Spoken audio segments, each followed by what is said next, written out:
Sa Baguio City naman, tinalakay na ng Korte Suprema ang dapat na maging bayad ng gobyerno sa Hacienda Luisita para sa lupang ipamamahagi sa mga magsasaka.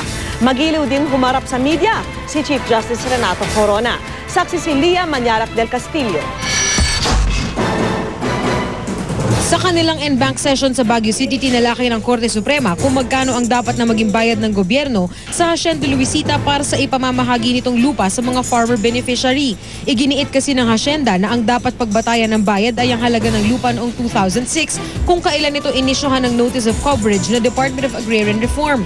Taliwas ito sa desisyon ng Korte Suprema noong nakaraang taon na nagsasaad na ang dapat na maging batayan ay ang halaga ng lupa noong 1989 kung kailan ito isinailalim sa Comprehensive Agrarian Reform Program.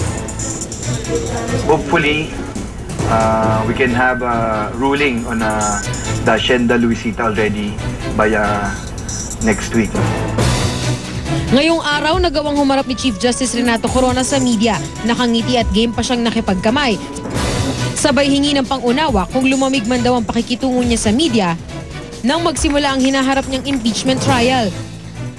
There are times na medyo hindi masyadong friendly yung disposition ko. Dahil siguro maraming trabaho, yung pressure here and there. Pasensya na lang po. Hindi naman sa pasungit ako, hindi naman ako gano'n eh. Hindi naman parati na nagugustuhan ko yung reporting ninyo. But yes, as long as overall fair and balanced naman, hindi bali ng yung tayo pinataki ko sa... Kung magiliw ang punong mahistrado, ang tagapagsalita naman ng Korte Suprema, hindi napigilang magbitiw ng maaanghang na salita laban sa palasyo.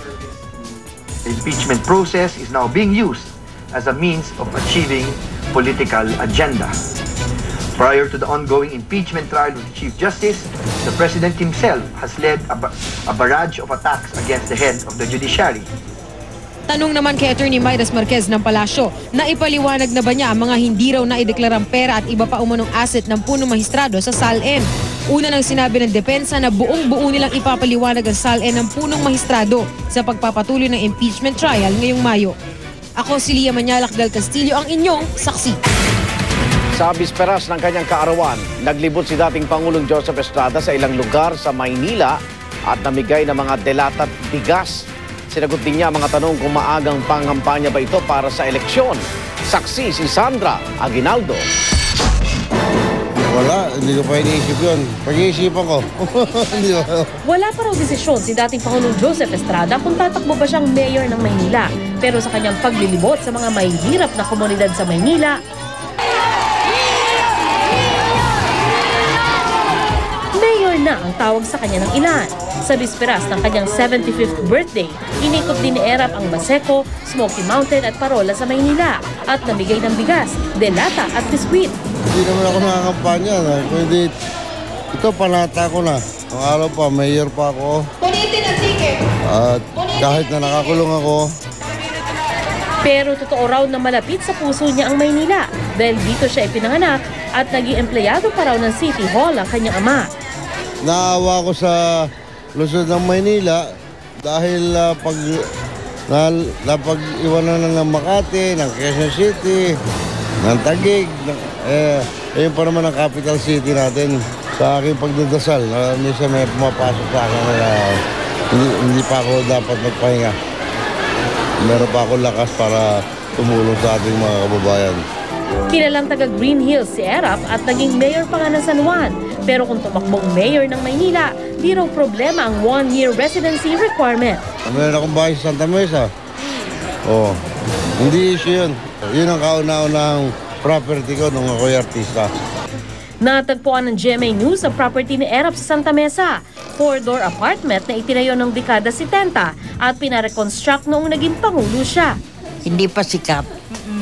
Yun. Parang mga goons. Oh yes, yes.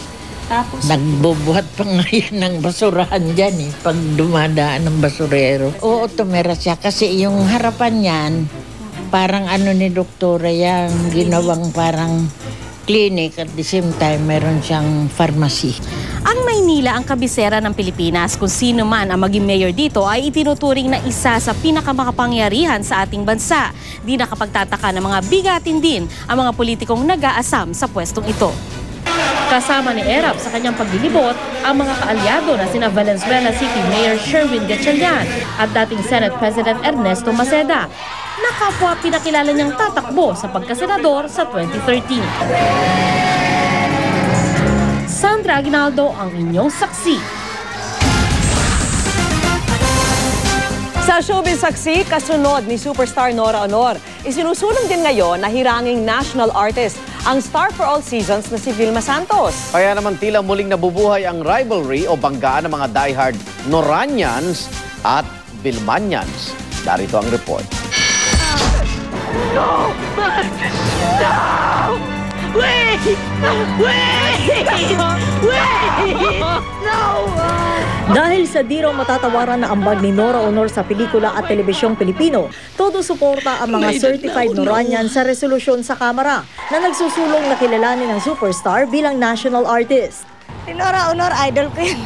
Magaling naman silang artista eh. Stage play, concert, Asian Best Actress, lahat na CNN, Best Actress, lahat na nasa kanya. So, what more? Di ba? Wala na. Wala ka na dapat patunayan. Ang Nora Honor, wala na dapat patunayan. Pero hirit na mga fans ng mahigpit niyang katunggaling si Vilma Santos, deserving din daw na hiranging national artist ang star for all seasons. Hindi rin daw pahuhuli si Ate B sa dami ng parangal. Boyfriend ko si Al. Mahal na mahal niya ako. Layuan mo siya. Bakit? Mahal ko siya. Mahal ko rin siya. Nauna ako. Unahan ba dapat? Handa akong mamatay para sa kanya. Hindi ako pwedeng mabuhay nang wala siya. Si Vilma Santos. Pareho silang maganda, saka natural lumakto. Mas lamang si Vilma. Marami na rin sila naitulong sa sa industriya ng show business. Kaya si Quezon Representative Erin Tanyada magpapasa rin daw na resolusyon para kilalanin ding national artist si Ate V. As soon as a session opens, we can already file it, no? So para at least maiwasan na rin natin yung intrigahan mula sa dalawang panig. Sa tingin ko naman karapat-dapat pareho silang magagaling na artista. Ang Malacanang masusi daw pag-aaralan ang mga mungkahi. If and when a submission is given, then we'll certainly take it under consideration. I don't want to wade into the Nora Vilma battle at this point. Bukod kay Ate V, nais din daw ni Tanyada na tanghaling national artist si dating Pangulong Joseph Estrada, gaya ng matalik niyang kaibigan at hari ng pelikulang Pilipino na si Fernando Poe Jr. May mga nagsusulong din na nominasyon para kay Comedy King Dolphy. Para sa saksi, Sherian Torres nag-uulat. At narito naman po ang mabilis na sulyap sa iba pang balita. Tuloy pa rin daw ang iligal na pangingisda ng mga Chino sa Panatag o Scarborough Shoal. Ayon sa Department of Foreign Affairs, 3 bagong Chinese fishing vessel ang dumating sa lugar. Pero hindi raw ito malapitan ng Philippine Coast Guard dahil sa 2 nakaharang na surveillance vessels ng China. Wala pa rin sagot ang China sa hamon ng Pilipinas na lumahok sila sa intervention ng International Tribunal for the Law of the Sea. The evidence called by the Philippine Navy showed clearly that these are poaching activities which is illegal in the Philippines and illegal under international law. Ininspeksyon ng DILG at DENR ang ginagawang parking lot sa SM Baguio kung saan halos 200 mga puno ang kakailanganing bunutin. Bahagyang nagkatensyon ang pigilan ng mga gwardiya ng mall na makapasok ang ilang taga-media at grupong tumututol sa earthballing. Pero ayon sa mismo sa DNR, wala na raw makapipigil pa sa earthballing sa lugar, lalo't may hawak daw na permiso ang mall. Sa ngayon, pasamantalang itinigil ang earthballing operation dahil sa Temporary Environment Protection Order na inilabas po ng Baguio RTC. With SM volunteering to earthball also the industries, well and good, sabi ni Secretary. So wala nang mapuputol, earthball na lahat. But since ang binigay po sa amin ng DENR para dito sa proyektong ito ay earthballing, we are really trying our best to earthball all these trees, no? At mailipat sa tamang paglilipatan niya. Samantalang opisyal ng mapoprokama bilang isa sa New 7 Wonders of Nature ang Puerto Princesa Underground River sa Palawan.